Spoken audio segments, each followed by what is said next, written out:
नमस्कार, आवाज मीडियाच्या बातमीपत्रात आपले स्वागत। मी सीमा काळे। जे पाहिले तेच दाखवणाऱ्या प्रखर ध्येयाने चालू घडामोडींचा आढावा घेण्यासाठी पाहूयात आजच्या हेडलाईन्स।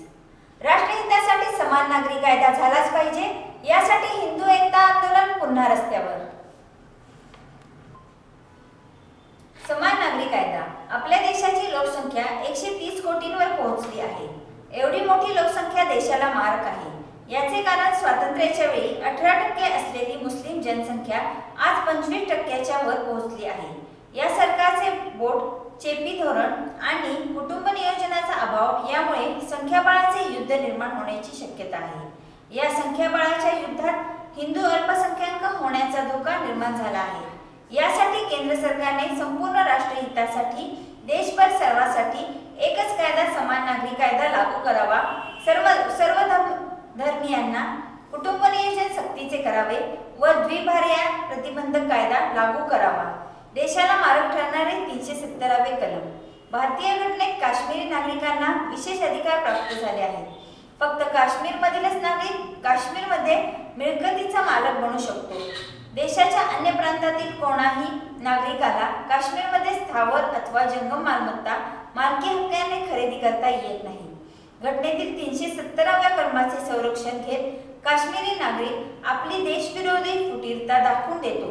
या एका कलमामुळे काश्मीरमध्ये मुस्लिम बहुसंख्याक झाले व काश्मीरच्या भूमिपुत्र असलेल्या काश्मीरी पंडितांची हकालपट्टी केली गेली आणि काश्मीर पंडित आपल्या मातृभूमीला मुकले।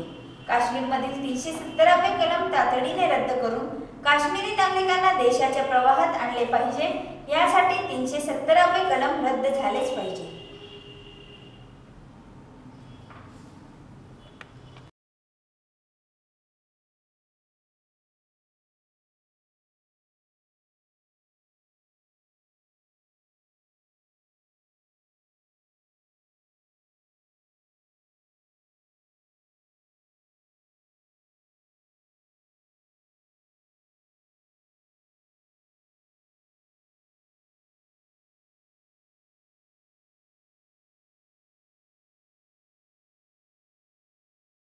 देशानं स्वातंत्र्यपूर्व काळातच स्वातंत्र्यानंतर हा देश निधर्मी राहील, सर्व धर्मांना समानतेची वागणूक दिली जाईल अशा तऱ्हेचं अभिवचन देऊन देश स्वतंत्र झाला।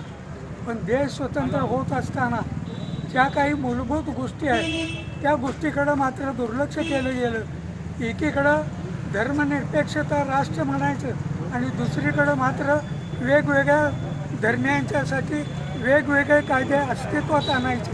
हा मोठा विसंगती आहे आणि या विसंगतीविरुद्ध हिंदू एकता आंदोलन गेली 40 वर्ष आपली मागणी करत आहे की सर्व धर्मियांना समान नागरी कायदा असला पाहिजे आणि समान नागरी कायदा करण्यामध्ये जर काही अडचणी असतील, काही त्रुटी असतील तर दुसरा अल्टिमेट आम्ही दिलेला आहे की जर समान नागरी कायदा करण्याला जर अवधी लागत असेल तर तातडीनं द्विभार्या प्रतिबंधक कायदा आणि एकपत्नी कुटुंब नियोजन सक्तीचं केलं पाहिजे ही आमची मागणी आहे।